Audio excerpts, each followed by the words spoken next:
The Green Bay Packers elevated themselves into the NFC's premier tier, if not all the way to the top, following Thursday's blockbuster trade with the Dallas Cowboys for edge rusher and linebacker Micah Parsons, one of the game's best defensive players.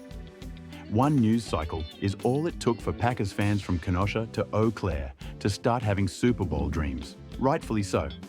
In the playoffs, rushing attacks and defense travel. Quarterback Jordan Love has played better in the second halves of back-to-back seasons, and, should he be healthy, the list of teams capable of knocking off the Packers is short. Like Eagles, Lions, maybe? End of list short. And I know who I'll now be picking to represent the NFC in California at Super Bowl 60. You might laugh at the idea of Parsons making the Packers even more of a Super Bowl contender. I laughed at the idea of Parsons playing for any team outside of the greater Dallas metro area. Comedy can precede reality. Green Bay secured Parsons for an additional 4 years on a deal worth $188 million, with $136 million guaranteed, making him the highest-paid non-quarterback in NFL history. Sacrificing 2 first-round picks and defensive tackle Kenny Clark for a 2-time All-Pro who has recorded at least 12 sacks in a season? Clark will be missed in the middle of the defensive line. But if Green Bay can realize its postseason potential, the picks in the 20s could be less consequential. At 26, the Packers will have the pleasure of employing Parsons through the rest of his 20s. I'm no GM, but acquiring a player of Parsons' caliber on the right side of his expected prime can only be a good thing. The circumstances of arrival aren't the same, but Reggie White's signing with the Packers before the 1993 season is similar to the Parsons trade. White was second in Defensive Player of the Year, voting his first season in Green Bay. 4 seasons after he signed, the Packers were Super Bowl champions. The Packers are hoping for a more immediate return on investment this time, with the NFL's latest dynasty, the Kansas City Chiefs, playing in the AFC. Gone are the NFC powerhouse dynasties of the 1990s in the San Francisco 49ers and Cowboys. Green Bay made 6 consecutive postseasons following White's arrival. But getting into the dance hasn't been the issue for the Pack since Aaron Rodgers led them to a victory in Super Bowl 45 over the Pittsburgh Steelers after the 2010 season. Making it to the final game of the season has been the challenge, and Parsons' presence raises their chance of making it through the NFC gauntlet.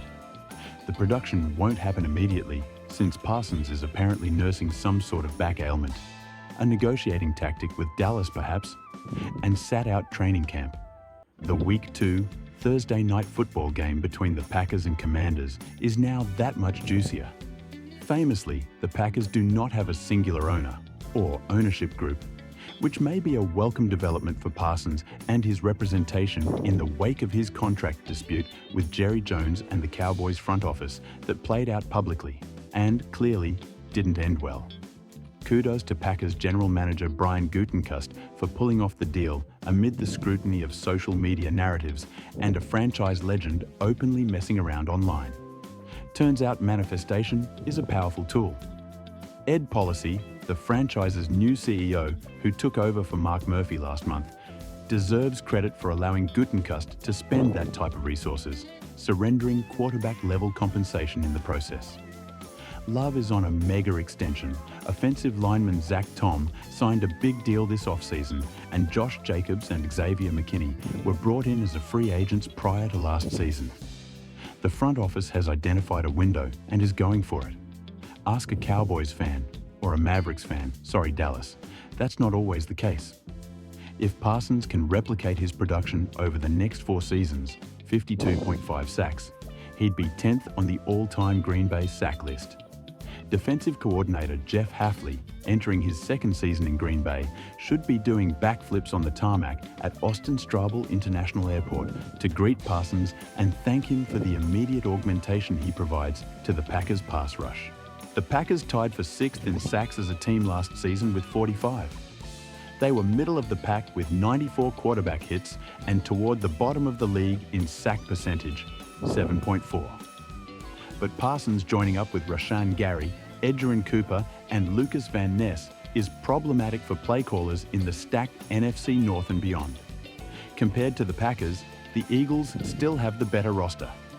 Repeating as champions is no easy task, however. Winning both games last season against Green Bay, the Lions have the recent momentum.